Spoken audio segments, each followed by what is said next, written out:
Thank you. Um, yeah, I just found myself very impressive for a minute. One of the panelists in the previous sessions asked which of the organizations are ready for Gen AI. And I raised my hand, and she was actually shocked. She said, wow, very rarely I get this.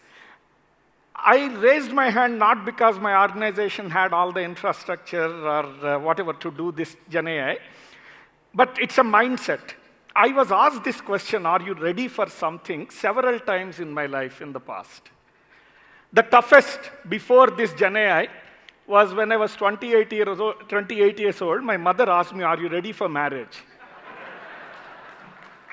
Like the CXOs here, I wanted to postpone. So I started giving excuses.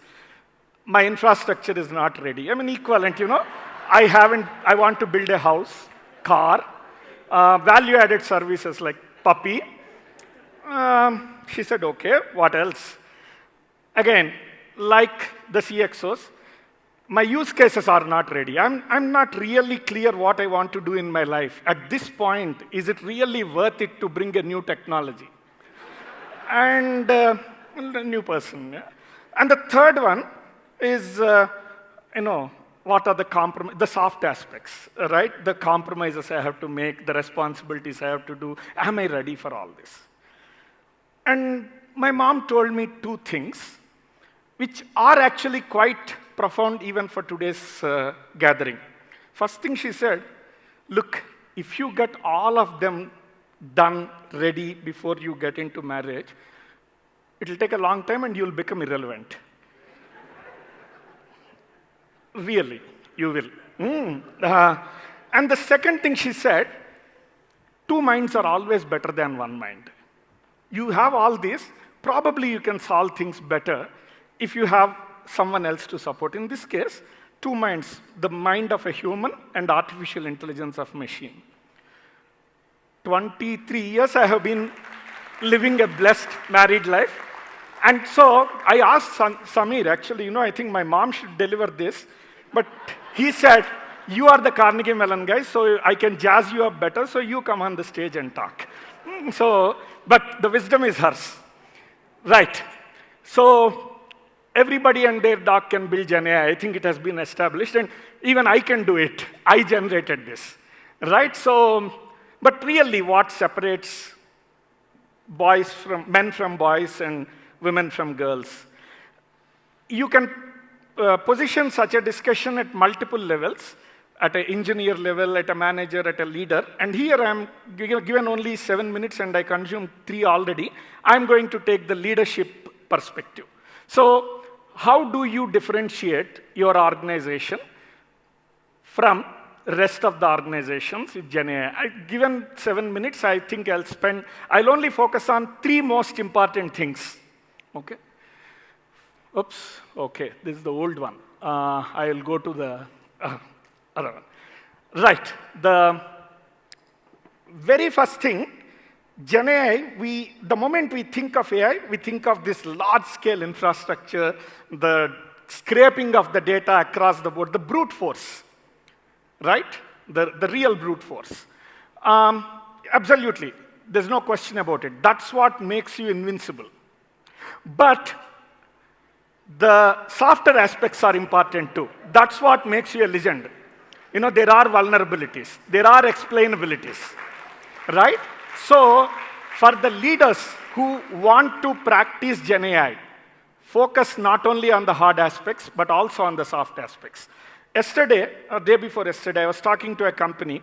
They said, next 12 months, don't come to us. I was disappointed as a business development guy there, but the point is, we are now building our infrastructure. We are collecting all the data, and then we will come to Gen AI, or AI. Now, think about it. If you take 1 year to get lifeless servers and data in place, how long you will need to get your people who fight back in place? So preparation on the soft side is what makes Google's and Microsoft's more successful than the rest of the organizations.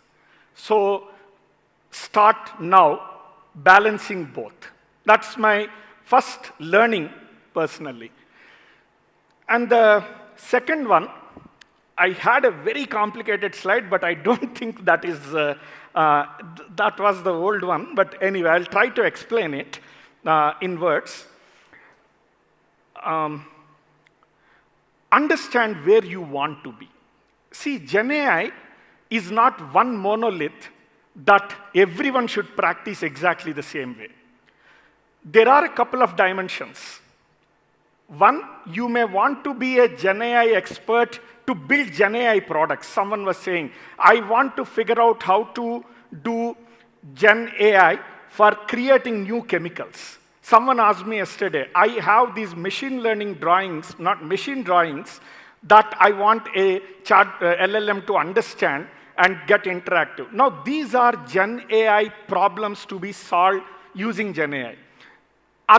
Rest of the world probably doesn't need that level of thing. They want Gen AI as a developer tool, right? Make me more efficient. That's one dimension that you have to think about. The other dimension is what I was telling. Do you want to be at the API level on the existing tools? Which I think everyone should be, because they really enhance that, whether you want to Gen AI app building or Gen AI for efficiency, that much everyone needs to be. But the next step, if you are a mid-level company, really, do you want to do something unique, novel in Gen AI, or just reproduce some wonderful solutions that someone else has built for your organization with your data? So in those cases, Gen AI with hard skills is enough.